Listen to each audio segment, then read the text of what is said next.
Good morning, friends. Today we discuss or we learn about an important letter, adjustment letter. जब कोई letter लिखता है और उसमें किसी भी तरह का कोई प्रॉब्लम्स आता है, तो उस प्रॉब्लम को उसका सॉल्यूशन कैसे करते हैं, उसको एडजस्टमेंट लेटर कहते हैं। यानी कि कुछ ठीक ठाक करना, समय रहते ये काम हो जाएगा, ऐसी हमें किसी को अवधारणा देनी है, किसी को ऐसा समझाना है, तो लेटर के माध्यम से समझाना है। आप किसी कंपनी में हैं या कोई और रिपोर्ट आप लिख रहे हैं, मेल कर रहे हैं, वहां अगर आपको किसी को एडजस्टमेंट करना है, एडजस्ट करना है, ठीक ठाक करना है, उसके लिए लेटर कैसे लिखते हैं वो हमें यहाँ समझना है। एड्रेस वही है, अरोमा इंडस्ट्री और जेनिथ वाला, ताकि ठीक से समझ सके, एक ही लिंक में सब जा रहा है, ऐसा आपकी सोच में आ जाए। On behalf Xylon tool forms write a letter of adjustment. आपको ज़ायलोन कंपनी को एक लेटर लिखना है एडजस्टमेंट का, क्योंकि हमने जो इंक्वायरी की, री इंक्वायरी की, ऑर्डर किया, वो सभी ये एक ही एड्रेस पे जा रहे हैं और एक ही व्यक्ति इसको लेटर लिख रहा है और वही इंक्वायरी किया, वही उसने ही ऑर्डर किया। तो अब जाके जिस इंडस्ट्री ने सामान मंगवाया है, टूल्स, उस टूल्स को लेके अब आज हम एड्रेस लेटर समझेंगे। यहाँ दो एड्रेस दिए गए हैं, ये सेकंड एड्रेस है और ये फर्स्ट एड्रेस है। मतलब ये जो ज़ायलोन कंपनी है और ये अरोमा इंडस्ट्री है। हमने यहाँ तक तो ये समझा था कि ये जो अरोमा नाम की इंडस्ट्री है या फिर कोई और भी हो सकती है, उसके लिए हमें लेटर लिखना है। तो हमें यहाँ तक ये समझा है कि अरोमा इंडस्ट्री जो है, ये जो कंपनी का नाम है, उसने ही ऑर्डर किया था और उसने कुछ टूल्स मांगे थे। जैसे आप जानते हैं कि 200 टूल्स, मॉडल नंबर 142 ऐसा सामान मंगवाया था।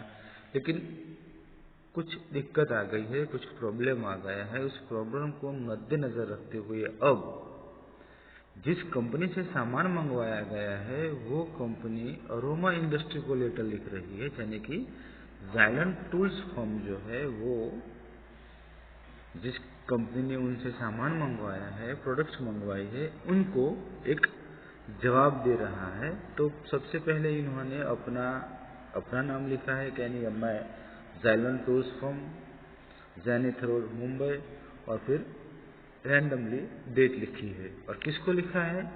उस कंपनी को लिखा है जो कंपनी कई टाइम्स, कुछ दिन पहले इस कंपनी ने एक ऑर्डर किया था। कौन सा ऑर्डर किया था? सब्जेक्ट है about inconvenience cause to you. हमसे कुछ असुविधाएं हो रही है, हम कुछ आपको देने में समर्थ नहीं है, असक्षम है। इस बात को लेके इन्होंने एक लेटर लिखा है। लिखते हैं, dear sir, we are sorry about your letter dated 20 July 2021। हमने यहाँ देखा कि जो लेटर है वो 22 तारीख को है, यानी कि 2 दिन के बाद जवाब दे रहे हैं। किसको दे रहे हैं जवाब? प्रोप्राइटर अरोमा इंडस्ट्री को दे रहे थे। इन्होंने 2 दिन के बाद, एक खास याद रखना है, आप रैंडमली कोई भी तारीख बना सकते हो, लेकिन इसमें एक खास मेंशन किया है कि 2 दिन बाद उन्होंने जवाब दिया है, ताकि उनको वो लेटर मिल चुका है, ऐसा हम समझ सकते हैं।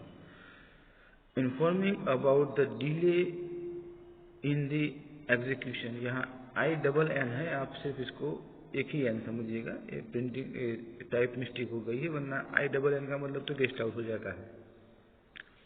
डिले इन एग्जीक्यूशन, जो आपने सामान मंगवाया था उसमें हम जो देरी हो रही है, उसके लिए हम आपसे एडवांस में कुछ माफी चाहते हैं या फिर कुछ कहना चाहते हैं। जैसे कि of your order dated 20 June 2021 for 200 industrial tools model number 1.2F in bracket लिखा हुआ है। हम आपसे कुछ इंफॉर्मेशन शेयर करना चाहते हैं, जैसे कि आपका जो ऑर्डर था 200 इंडस्ट्रियल टूल्स का, उसके रिलेटेड अब जो ऊपर सब्जेक्ट दिया गया है इनकन्वीनियंस कोज टू यू, ऐसी कौन सी असुविधा है जिसकी वजह से आप ये लेटर लिख रहे हैं, तो वो यहाँ बताया गया है। यहाँ आप जो बताया है यहाँ की our workers and office staffs had been on strike from 1st July to 18th July। हमारा जो ऑफिस का स्टाफ है, जो वर्कर्स है, सभी लेबर्स स्ट्राइक पे चले गए, तो प्रोडक्शन ठप हो गया है। Such a situation had completely paralyzed our routine work, और इसकी वजह से हमारा जो पूरा जो रूटीन वर्क है वो सब पहले लकवा मार गया है, यानी कि ठप हो गया है, बंद हो गया है, रुक चुका है। स्ट्राइक की जगह आप कुछ और भी लिख सकते हो कि हमारे शहर में दंगा फसाद भी हो चुका है पूरे शहर में, यानी जो ऐसा अभी कोरोना की तकलीफ है तो हमारे शहर में ज़्यादा केसेस है तो 144 का एक्ट लागू हो गया है, 5 दिन तक यही रहेगा, ये भी आप लिख सकते हैं। या फिर ये स्ट्राइक वाला भी लिख सकते हैं, ऐसा करके आप, या फिर रोड स्ट्राइक है, ट्रांसपोर्टेशन का प्रॉब्लम है, इसकी वजह से हम आपको ये माल है, जो ये सामान है वो आपके जो पीरियड मांगा है उस पीरियड में हम नहीं दे पाएंगे, ऐसा आप कोई भी रीजन लिख सकते हो। जरूरी नहीं है कि आप ये स्ट्राइक वाला ही लिखिए, यहाँ स्ट्रोक हो सॉरी, लेकिन स्ट्राइक है। Strike from 1st July to 18th July। Such a situation had completely paralyzed our routine work। ये सेम सेंटेंस आप किसी भी तरह के प्रॉब्लम को लिखकर ये सेम सेंटेंस आप लिख सकते हैं। इसकी वजह से हम आपको सामान जो है पहुंचाने में थोड़ी मुश्किल होगी, तो we are very sorry for the inconvenience cause to you, और हम इसके लिए बहुत ही खेद है हमें कि हम आपको समय पे आपका काम नहीं कर पा रहे हैं, लेकिन सिचुएशन कुछ ऐसी है हमारी इंडस्ट्री में। We can now reassure you that the tools will be dispatched within 6 days। हमने यानी कि कंपनी ने जो भी प्रॉब्लम्स था वो सभी प्रॉब्लम्स बता दिए हैं, और उनको ये एश्योर करता है, धारणा दे दी गई है, ये आश्वासन दिया गया है कि विद इन 6 days, लेकिन अगले 6 दिन के दौरान हम अपना जो भी प्रॉब्लम्स है वर्कर के साथ, स्टाफ के साथ, या फिर जो भी है ऐसा, वो हम आपको, लेकिन जब आप कोई और दूसरा प्रॉब्लम्स लिखते हैं, जैसे कि पेंडेमिक लिखते हैं, एपिडेमिक कोई बड़ा रीजन लिखते हैं, तो आपको ये मेंशन करना होगा वहाँ अलग से कि जब तक ये स्ट्राइक खत्म नहीं हो जाती ट्रांसपोर्ट की, जो वो तो उनके हाथ में रहती नहीं, रोड तो वो मालिक है नहीं, और जो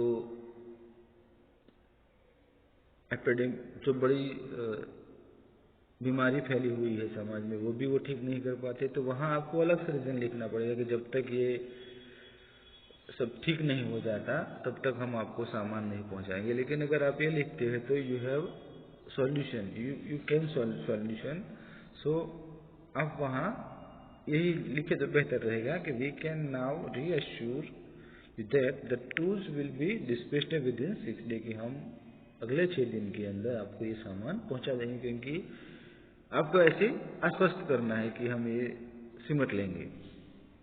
hope you have a healthy business and industrial relations for ever. मैं उम्मीद रखता हूँ कि आप हमारे साथ अच्छे संबंध बनाए रखेंगे बिजनेस से रिलेटेड। और इस तरह से उन्होंने अपना पूरा जो उनको समझाना था वो समझा दिया है कि हमें ऐसा ऐसा करके आपको सामान पहुंचा देंगे। समझना ये है कि एग्जाम के दौरान अगर कोई एडजस्टमेंट लेटर आता है या फिर इनकन्वीनियंस लेटर आता है तो ये दोनों बातें एक ही है, एक ही समझकर आपको इसका जवाब लिखना है। बड़ा सा सिंपल है, आपने देखा होगा 4 स्लाइड है, पहले 2 स्लाइड में एड्रेस चला जाता है, 3rd स्लाइड जो है उसमें भी कुछ इतना लिखा हुआ नहीं है। जो पहले जो उनके बीच में जो लेटर हुए हैं उसी का ही ब्यौरा दिया गया है।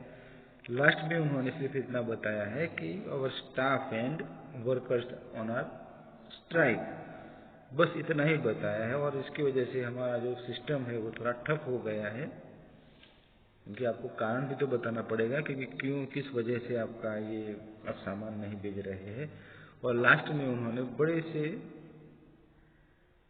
आश्वस्त कर दिया कि हम आपको ये सामान पहुंचा देंगे, यानी कि 3 या 4 सेंटेंस में ही पूरा ब्यौरा लिखा दिया गया है। आपको उसमें ज़्यादा कुछ लिखने की ज़रूरत नहीं है, जो कुछ लिखना है 3-4 सेंटेंस में ही आप बता दीजिए, ताकि सामने वाले को समझ में आ जाए कि आप क्या कहना चाहते हैं। इतना सा सिंपल सा ये लेटर रहता है। आप मैनुअल में भी लेटर लिखते रहिएगा, ताकि जब भी आप कॉलेज में आए, जब तक यूनिवर्सिटी नहीं बताएगी हमें पता नहीं है, लेकिन जैसा ही बताया जाएगा आप जब कॉलेज में आए तो आपका सबमिशन ठीक ठाक से हो पाए। इसीलिए अब आप घर बैठे हैं, आपके पास टाइम है, तो जितने भी लेटर्स हैं वो सब आप कंप्लीट कर दीजिएगा। ईमेल भी जितने हैं वो भी कंप्लीट कर दीजिएगा, ताकि सबमिशन में कोई मुश्किल ना आए।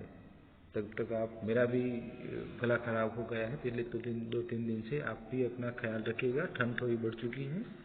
आराम से घर पे बैठ के पढ़िएगा। And best of luck of all of you.